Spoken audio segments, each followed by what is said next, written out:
My brother, there is hunger. And then there's the kind that make you start hearing voices. That kind that will reset your brain and make you start thinking deep about life. That was me one Tuesday evening in Ajegunle. The sun that day was angry. You know that kind of heat that feels like punishment for being broke.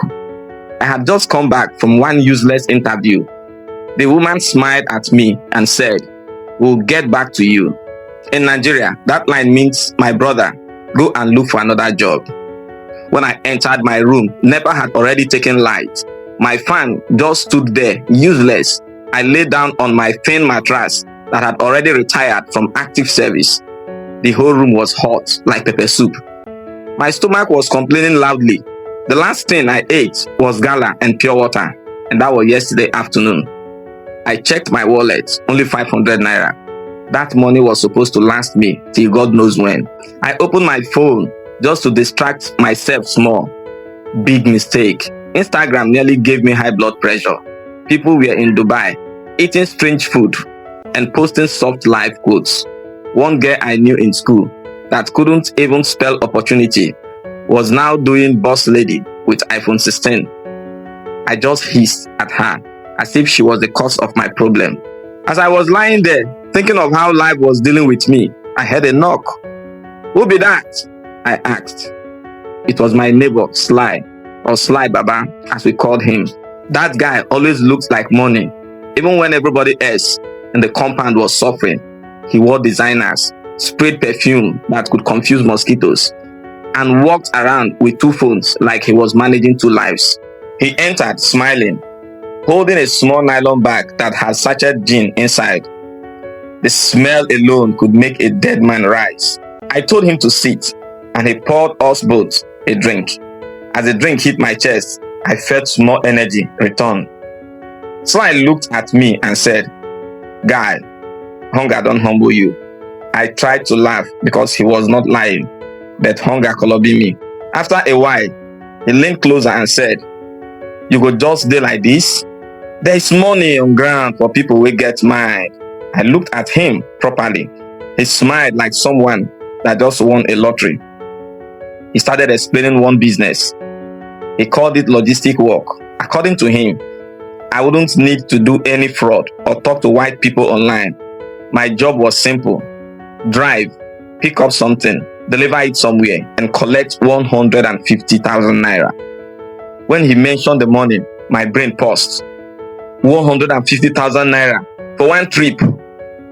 Even Dangote will think about it. I asked him small question. Which kind something we go deliver? He just smiled and said, "Medical things, no danger." But the way he said no danger, that alone was suspicious. That night, I didn't sleep well. Every time I closed my eye, I saw myself counting bundles of money and shouting, "Odogu."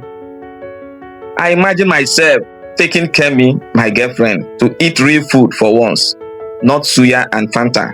Before morning, I had already made up my mind. I texted Sly, "Bro, I'm in."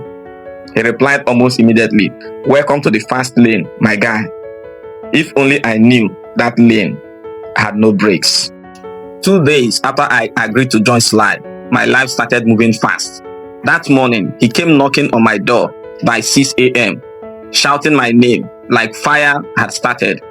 When I opened, he was already dressed. White polo, black jeans, dark shades.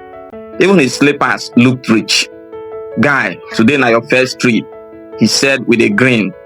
Before I could even wash my face, he dropped a new shirt on the bed. Designer, original. I could smell the money in the material. "Wear this one," he said.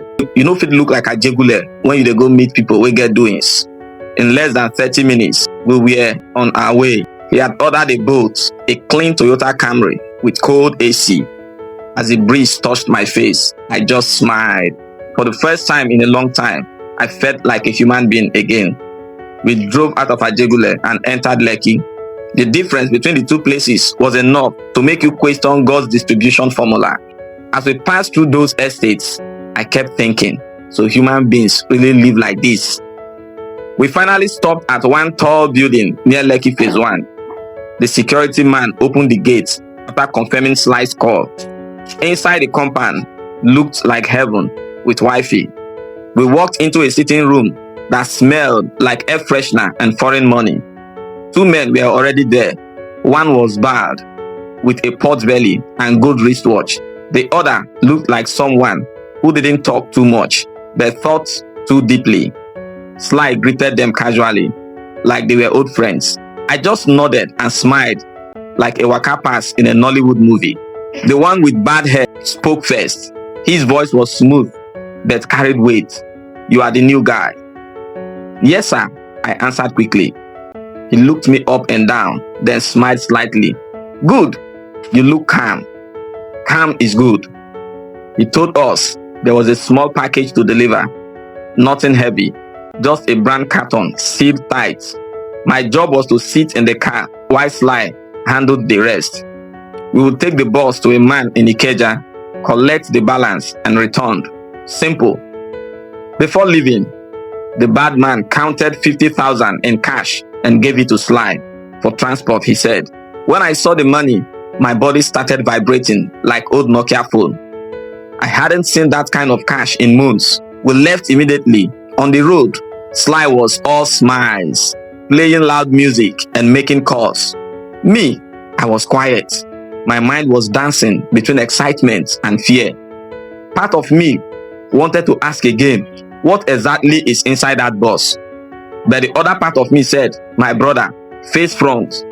Don't go and ask what will make you jobless again. We reached Ikeja around 11 a.m. The man we came to meet was already waiting in one black SUV. He looked like money and trouble mixed together. Sly greeted him, handed over the box, and received a small envelope. That was it. No stress, no wahala. We entered back into the car. Sly opened the envelope, counted the money. He gave me my share, 150,000 naira. Real cash. For a moment, I just held it in my hand, staring. It felt unreal, like a dream that smelled of new notes. That evening, I went back home a changed man. I bought food, real food, rice, meat, malt, even indomie with egg. My neighbors were staring like I have won a lottery. I even sent Kemi, my babe, 10K with the message, for your hair. She called immediately, shouting, "Baby, what happened?" I just laughed. God don't do harm. For the next few days, I walked around like a king. The world felt lighter. For the first time in years, I wasn't broke. But then, something strange happened. About a week later, while I was eating noodle one night, I got a call from an unknown number. The voice on the other end was calm, but sharp. "Mr. Jude." "Yes, who is this?" There was a pause. "Next time you carry a box, ask what's inside before it's too late." The line went dead. I froze. My spoon fell into the plate. Outside, the generator stopped, as if the call shook him. That was the first time I realized maybe this morning wasn't as clean as Sly claimed. 2 days later, after that strange call, my mind no rest. Every time my phone rang, my heart would jump like person with teeth meat. I kept replaying the voice in my head, calm, deep, and serious. "Next time you carry a box, ask what's inside." At first, I tried to convince myself it was one of those prank calls. You know Lagos, even hunger can have sense of humor. But something about the voice didn't sound like that. Sly noticed my mood. He came to my room one evening, grinning like always, holding a pack of shawarma and malt. "Guy, wetin happen? You just dey look like person wey see ghost." I told him about the call. He laughed so loud, I almost believed him. "Bros, forget that thing. Na boys wey no get work. You think say people no dey jealous when they see small boys dey make money?" He said it so confidently that I started to relax more. But later that night, I caught him outside, talking on the phone in a low voice. He didn't know I was standing behind my curtain. He said something like, "No worry, I go handle am. The guy don dey suspect small, but he still dey loyal." That line hit me like cold water. I stood there frozen. Who was he talking to? Who be the guy? Me? That night, I couldn't sleep. My mind was restless. I kept hearing strange sound, footsteps outside, faint car movements, voices that disappeared when I listened closely. By morning, I was sure of one thing: something was wrong. To calm myself, I decided to go visit my girlfriend, Kemi, in Surulere. At least, she always had a way of making me forget my problems. When I got there, she was excited to see me. The moment she saw the way I was looking, she said, "Babe, you don't join one cult?" I laughed, but it wasn't funny. I told her I was just stressed, but deep down, she wasn't entirely wrong. I was already in something I didn't understand. While we were talking, one black SUV drove past slowly, then reversed a bit before moving again. My heart skipped. Maybe it was coincidence, maybe not. But I noticed the same car again later that evening when I was leaving her street. By the time I got back home, Sly wasn't around. His room door was locked, which was unusual. Normally, he would be there playing loud music or talking on the phone, like say him be the owner of MTN. 2 days passed, no sign of him, no calls, nothing. Then, on the third day, someone knocked on my door around 10 p.m. 3 slow, heavy knocks. My body froze. I switched off my light, tiptoed to the door and asked, "Who be that?" No answer. I waited a few seconds, then peeped through the small hole in the door. Nobody. When I finally opened it a crack, I saw a small brown envelope lying on the floor. Inside was a note, just one line, written with a black marker. "We warned you." No name, no address, just that. I locked the door fast and sat down, shaking. The same night, I packed a small bag and left Ajegunle before dawn. I didn't even tell Kemi. I just switched off my phone and disappeared. From that day, my life changed. Every time I saw a tinted car, I looked twice. Every loud knock on a door made my heart race. The money I made finished quickly. I spent most of it trying to hide. But peace of mind, that one refused to come back. Sometimes at night, I still hear the voice in my head, like it's standing right behind me. "Next time you carry a box, ask what's inside." When I woke up the next morning, I was already far from Ajegunle at my cousin's place in Ibadan. I didn't tell him the full story. I just said I was tired of Lagos. If I had told him the truth, he would either call police or call pastor. Days turned into weeks, and still no word from Sly. His number was switched off, his social media accounts gone. Even the landlord said some men had come to ask for him 2 nights after I left, wearing suits and dark glasses, driving black cars. That was when I knew Sly didn't disappear by mistake. I tried to live normally. I helped my cousin in his phone repair shop during the day and tried to sleep at night. But peace refused to stay. Sometimes I would wake up sweating, dreaming of that voice saying, "We warned you." One afternoon, while I was eating amala at a small buka near Dube, 2 men entered and sat right behind me. At first, I didn't care. But then I heard one of them say, "That's him." I froze mid-swallow. I didn't even look back. I just stood up slowly, dropped 500 naira notes on the table, and walked out like a man going to buy water.